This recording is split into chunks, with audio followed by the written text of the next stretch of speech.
श्री स्वामी समर्थ. येत्या 4 डिसेंबरला दत्त जयंती आहे, त्यामुळे गुरुचरित्राचे पारायण करण्याची खूप लोकांची इच्छा असते. तर मी या व्हिडिओमध्ये आपल्याला गुरुचरित्राचे पारायण कसे करायचे याबद्दल माहिती देणार आहे. तर सगळ्यात पहिले गुरुचरित्राच्या पारायणाचा कालावधी हा किती असावा.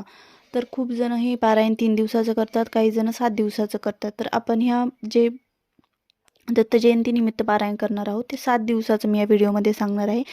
दत्त जयंती 4 डिसेंबरला आहे, म्हणून 28 नोव्हेंबर ते 4 डिसेंबर या 7 दिवसाच्या कालावधीमध्ये आपण पारायण करणार आहोत. आता पारायणाबद्दल सांगायचं झालं तर मी म्हणेल की सगळ्यांनीच हे पारायण नक्कीच करायला पाहिजेत. पण खूप लोकांच्या मनात भीती असते की आपण हे पारायण खूप कडक असतात, नियम खूप असतात, अटी असतात वगैरे, आपल्याकडून काही चूक झाली तर महाराज आपल्याला शिक्षा देतील का. तर असं काहीही नसते. म्हणजे जर तुम्ही मनातून तुमची करायची इच्छा असेल तर तुमच्याकडून नक्कीच स्वामी समर्थ महाराज किंवा दत्त महाराज हे सगळं पारायण तुमच्याकडून घडवून आणतील. तुम्हाला त्याच्यामध्ये एवढं टेन्शन घेण्याची किंवा भियायची काहीही गरज नाही. दुसरं म्हणजे पारायण कोण करू शकते, तर महिला, पुरुष, विवाहित, अविवाहित सगळेच लोक पारायण करू शकतात. त्याला काही असं बंधन नाही की याने करू नये म्हणून. असं सगळेजण पारायण करू शकतात. तर पारायणाची अटी झालं तर आपण 28 नोव्हेंबर ते 4 डिसेंबरला आपल्या पारायणाचा 7वा दिवस येते. म्हणजे पारायण वाचून पण होते आणि 4 डिसेंबरला दत्त जयंती म्हणजे पारायणाची सांगता आणि दत्त जयंती दोन्ही एकाच दिवशी आपल्याला साजऱ्या करता येते. त्यामुळे या पारायणाचा अधिकच चांगला परिणाम होतो. तर अटी सांगायच्या झाल्या तर पारायण काळामध्ये खाण्यापिण्याबाबतीत आपल्याला काही अटी आहेत. तर खाण्यापिण्याबाबतीत असं म्हटलं जातं की आता 7 दिवस आपण एकच धान्य खायचं. जसं की तुम्ही गव्हाची ज्वारी खायली तर 7 दिवस गव्हाचीच खा. गव्हाची भाकरी किंवा मग ज्वारीची भाकरी खायली तर ज्वारीचीच खा.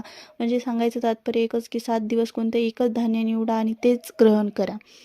खाण्यापिण्याच्या बाबतीत दुसरा नियम म्हणजे कांदा लसूण जे आहे ते कडकडीत वर्ज्य करायचं आहे. आपल्याला कांदा लसूण हे खायचं नाही आहे. त्याचबरोबर वांगी आणि गवार हे सुद्धा खायचं नाही आहे. भाज्यांमध्ये आपण बटाटा, गिलका, दोडका ह्या भाज्या खाऊ शकतो, पण कांदा लसूण बिलकुल वर्ज्य करायचं आहे. जास्त तेलकट, तुपकट किंवा तळलेले पदार्थ, मसालेदार हे सगळं खाणं टाळायचं आहे. आता दुसरा नियम म्हणजे की पारायण काळामध्ये आपण शक्यतो गादीवर झोपणं टाळायचं आहे. पूर्ण 7 दिवस पारायण काळामध्ये आपण म्हणजे जमिनीवर झोपायचे. चटई वगैरे टाकून तुम्ही झोपू शकता.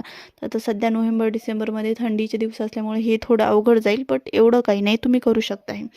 आता तिसरं म्हणजे आपलं आचरण. पारायण काळामध्ये आचरण कसं असावं, तर असं म्हणतात की पारायण आता चालू झालं किंवा माझा पण पर्सनल एक्सपिरियन्स, जेव्हा तुम्ही पारायण चालू करता तेव्हा तुम्हाला खूप चिडचिड होते किंवा राग येतो.